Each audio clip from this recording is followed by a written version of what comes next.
नमस्कार, स्वागत है आपका। वक्त हो चला है प्राइम टाइम एक्सक्लूसिव का। मैं हूं आपके साथ आशा झा और आज किसे हार का डर, ऐसा इसलिए क्योंकि बदलने लगे हैं अफसर। इसे समझने के लिए जरा आपको थोड़ा सा पीछे लिए चलती हूं। लोकसभा चुनाव में यूपी में हार के कारणों की समीक्षा के लिए जब बीजेपी ने टास्क फोर्स का गठन किया तो उसमें कई कारणों के बीच एक सबसे अहम कारण यह भी था कि प्रशासन ने कई जिलों में पार्टी का समर्थन नहीं किया, मतदान के दौरान बाधाएं पैदा की और भाजपा कार्यकर्ताओं को अपमानित तक किया गया। अब उस समीक्षा का असर आप कहिए या फिर योगी सरकार की अपनी दलील कि अधिकारियों के तबादले रूटीन का हिस्सा है। उपचुनाव से पहले प्रदेश में अधिकारियों के ट्रांसफर और तैनाती का मुद्दा गर्म है। अखिलेश यादव ने एक और बड़ा आरोप लगाया, कहा बीजेपी मिल्कीपुर का चुनाव अपने सर्वे में ही हार रही थी और इसलिए बीजेपी ने मिल्कीपुर में पीडीए परिवार के बीएलओ को हटा दिया। तो क्या सियासी तपिश में वाकई झुलस रहे हैं अधिकारी? देखिए।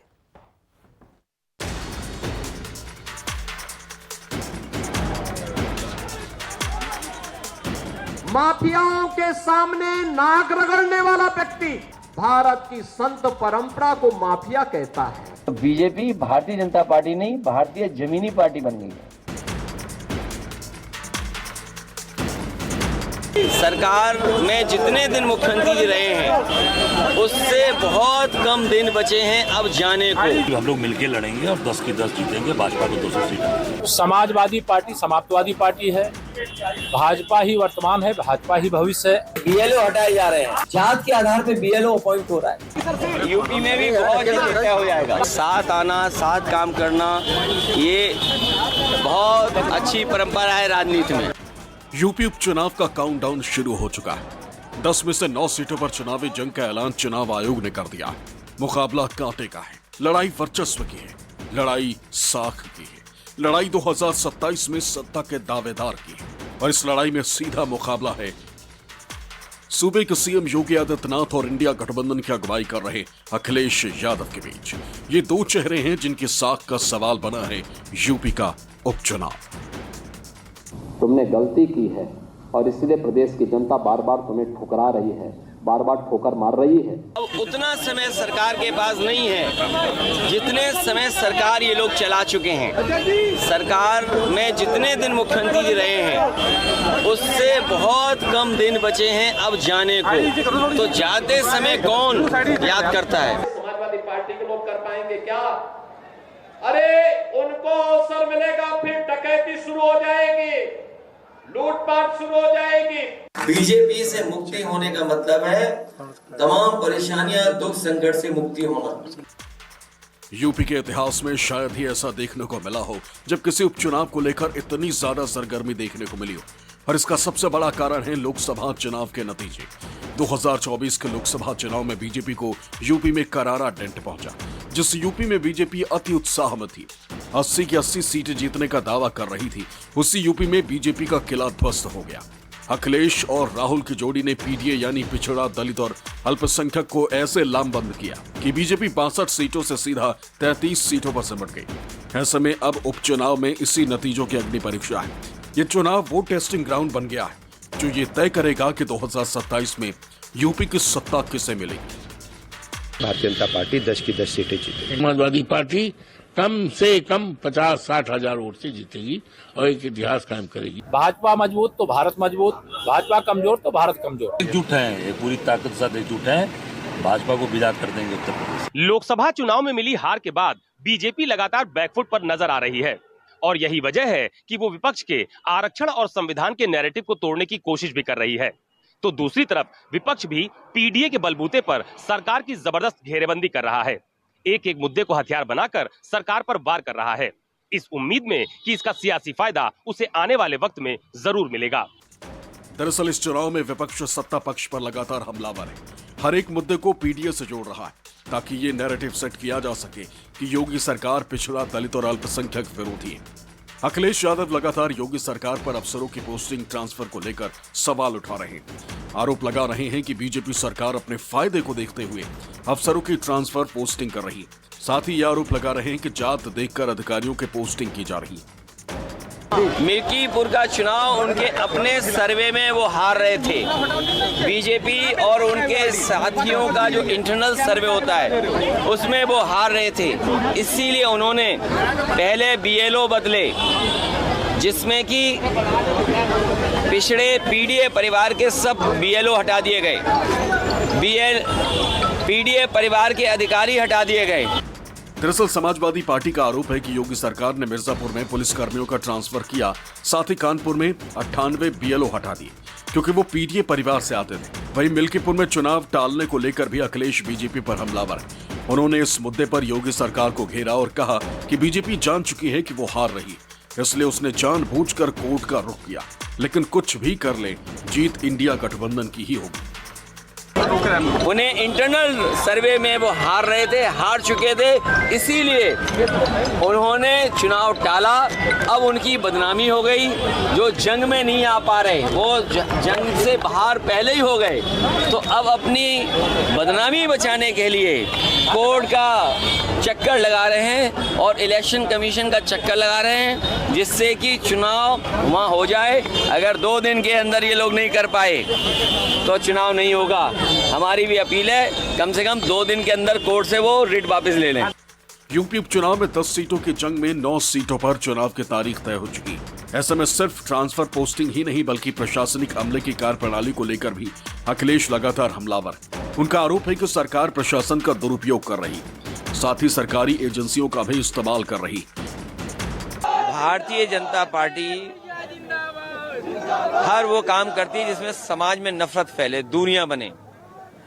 ये संस्थाओं के साथ खिलवाड़ करना कोई नया काम भारतीय जनता पार्टी का नहीं है। ये भारतीय जनता पार्टी का काम करने का तरीका है, विपक्ष को डराने का तरीका है, जनता को डराने का ये तरीका है कि पहले तो वो गलत काम खुद करते हैं और जब जनता उसका विरोध करती है, कोई विरोध करेगा तो उसमें झूठे मुकदमे प्रशासन से लगवाते हैं। यूपी उपचुनाव में बुलडोजर एक्शन को लेकर भी सियासी पारा हाई रहा है। एक तरफ योगी बुलडोजर एक्शन को न्याय का तरीका बताने में जुटे हैं, तो वहीं दूसरी तरफ अखिलेश इसे अन्याय का हथियार करार दे रहे हैं। अच्छे खासे जो पहले माफिया सत्ता को संचालित करते थे, इस समाजवादी पार्टी की सरकार को, कांग्रेस की सरकार को जो माफिया संचालित करते थे, उन माफियाओं की पैंट गीली होती हुई भी आप लोगों ने देखी होगी। सोचो कैसा न्यायालय का बुलडोजर चला, क्या बुलडोजर नहीं चल सकता? जो लोग बुलडोजर लेकर के डराते थे, जगह जगह लोगों के घर गिराते थे, आपने जानबूझ करके जिनसे आपको बदला लेना था, नीचा दिखाना था और अपनी सरकार की ताकत पर, अहंकार पर आपने जानबूझ करके बुलडोजर चलाए, जिसका परिणाम यह है कि हाई कोर्ट से लेकर के सुप्रीम कोर्ट ये कह सकता है कि बुलडोजर संवैधानिक नहीं है। दरअसल विपक्ष भले ही ये सवाल कर रहा हो, लेकिन इसका मौका कहीं न कहीं सत्ता पक्ष ने ही विपक्ष को दिया है, जिसका जीता जागता उदाहरण है कुंदरकी की घटना। वो कुंदरकी जहां से बीजेपी मात्र एक बार उपचुनाव में जीती और जो समाजवादी पार्टी का गढ़ रहा। कुंदरकी विधानसभा में कई वोटर्स के नाम वोटर लिस्ट से ये कहकर हटा दिए गए कि ये अब जिंदा नहीं। साथ ही कुछ महिलाओं और युवतियों के नाम ये कहकर हटाए गए हैं कि इनकी शादी हो गई और ये अब इस विधानसभा के रहवासी नहीं रह गए, लेकिन हकीकत में वो जिंदा हैं, जिसका जायजा न्यूज 24 की टीम ने भी लिया था। पार्लियामेंट में चुनाव हुआ था, उसमें 2024 में वोट डाला नहीं। अच्छा जी। और अब आपका वोटर लिस्ट से नाम हटा दिया गया, मुझे मृतक दिखा दिया गया। महीने पहले आपने वोट दिया था? और जी दिया। और इस बार आपका नाम काट दिया? जी हाँ। तो आपका ये नंबर देखिए, या मैं इसलिए दिखा रहा हूँ आपको कि क्रमांक संख्या 20 और वोटर संख्या 448, ये जाबुल हैं और 71 साल उम्र बता रहे हैं और ये मृतक हैं। इनकी जो वोटर लिस्ट में विलोपन का जो कारण बताया गया है कि वो अब इस दुनिया में नहीं रहे। तो ये जो कुछ हो रहा है और खासकर क्या पीडी अधिकारियों को लेकर अखिलेश यादव का ये जो दाव है, सत्ता पक्ष को परेशान कर पाएगा, सवाल ये है। तो पहले तो कहां-कहां ऐसे आरोप लगे हैं, किस प्रकार के आरोप लगे हैं विपक्ष की तरफ से सरकार के ऊपर, आइए दिखाते हैं आपको। मिर्जापुर में पुलिसकर्मियों का ट्रांसफर हुआ, कितने? 35 पुलिसकर्मियों का ट्रांसफर। मुख्य निर्वाचन अधिकारी को पत्र भेजा गया है, मामले में कार्रवाई की मांग उठाई गई है। दूसरी जगह देखिए कानपुर, 98 बीएलओस को हटाना, पीडीएस समुदाय के बीएलओ हटाए गए हैं। ये आरोप है जात देखकर हटाए जा रहे हैं और चुनाव में धांधली करने की कोशिश इसके माध्यम से हो रही है। अब कुंदर की वोटर लिस्ट से नाम हटाना, जो आप देख भी रहे थे, मुस्लिम समाज के वोटर्स का नाम हटाया जा रहा है। जिंदा लोगों को मरा बताकर नाम काटे गए। सपा समर्थक वोट बैंक को कम करने की कोशिश है। इसके अलावा देखिए, सबसे अहम हो जाता है मिल्कीपुर चुनाव की तारीख टलना, पहली बात। उसके बाद बीजेपी हार के डर से ये कर रही है, हार के डर की वजह से ही चुनाव टलवाएगा और याचिका का बहाना कर गड़बड़ी का प्लान है। अब विपक्ष जो ये इस तरह के आरोप लगा रहा है, सवाल ये है कि क्या ये प्रयोग सफल होगा। इन आरोपों को देखिए, क्या कहा जा रहा है, योगी सरकार को तानाशाह करार देना, इस स्ट्रैटेजी पर अखिलेश यादव काम कर रहे हैं। इसके अलावा जनता के बीच सत्ता विरोधी नैरेटिव को बनाना और ज्यादा मजबूत करना, साथ ही साथ मुद्दे चले तो इंडिया गठबंधन को फायदा होगा, ये स्पष्ट है जो अखिलेश यादव जिस पर काम कर रहे हैं। और पीडीए वर्ग में खुद की हितैषी वाली छवि को उभारना, साथ ही 27 के लिए जीत का रोड मैप इसके माध्यम से तैयार करना। तो दरअसल ये जो उपचुनाव है वो इस सवाल का भी जवाब देगा कि पीडीए वोट बैंक पर, खासकर यूपी में विपक्ष की पकड़ क्या समाजवादी पार्टी की वजह से है। क्योंकि हरियाणा में जहां समाजवादी पार्टी चुनाव में नहीं थी, वहां पीडीए का ही बड़ा हिस्सा जो कि दलित थे, उनकी बदौलत कांग्रेस के हाथ में सत्ता आते आते रह गई। अखिलेश यादव यूपी में सत्ता पक्ष के लिए ऐसे किसी भी फायदे का स्कोप ही नहीं छोड़ना चाहते और इसलिए पीडीए की पिच को ही अपने लिए धुआंधार बनाने में जुटे हैं। एक तरफ अखिलेश अपने पीडीए को मजबूत करने में लगे, तो वहीं दूसरी तरफ सीट शेयरिंग का रास्ता भी अब साफ होता नजर आ रहा। सूत्रों के हवाले से खबर है कि श्रीनगर में राहुल गांधी और अखिलेश यादव के बीच सीट बंटवारे को लेकर बातचीत हुई, जिसमें दोनों दलों के बीच सीटों को लेकर मामला लगभग सुलझ गया। हालांकि वहीं जब इस बाबत दोनों दलों से पूछा गया तो सीटों पर बात तो नहीं की, लेकिन एक साथ चुनाव लड़ने की बात करते जरूर दिखे। हम पूरी मजबूती के साथ इंडिया गठबंधन के साथ खड़े होंगे और यूपी में भी बहुत जल्दी तय हो जाएगा, बहुत जल्दी तय हो जाएगा। 2 से 3 दिन के अंदर हमारे सभी कांग्रेस और समाजवादी पार्टी के प्रत्याशी के नामों की घोषणा हो जाएगी। इंडिया गठबंधन पूरी मजबूती से चुनाव लड़ने के लिए तैयार है और हम तो इंतजार कर रहे हैं कि 10 की 10 विधानसभा सीटों पर चुनाव एक साथ हो। वहीं कांग्रेस भी लगातार यूपी में अपनी धार को बढ़ाने के लिए सम्मेलन कर रही।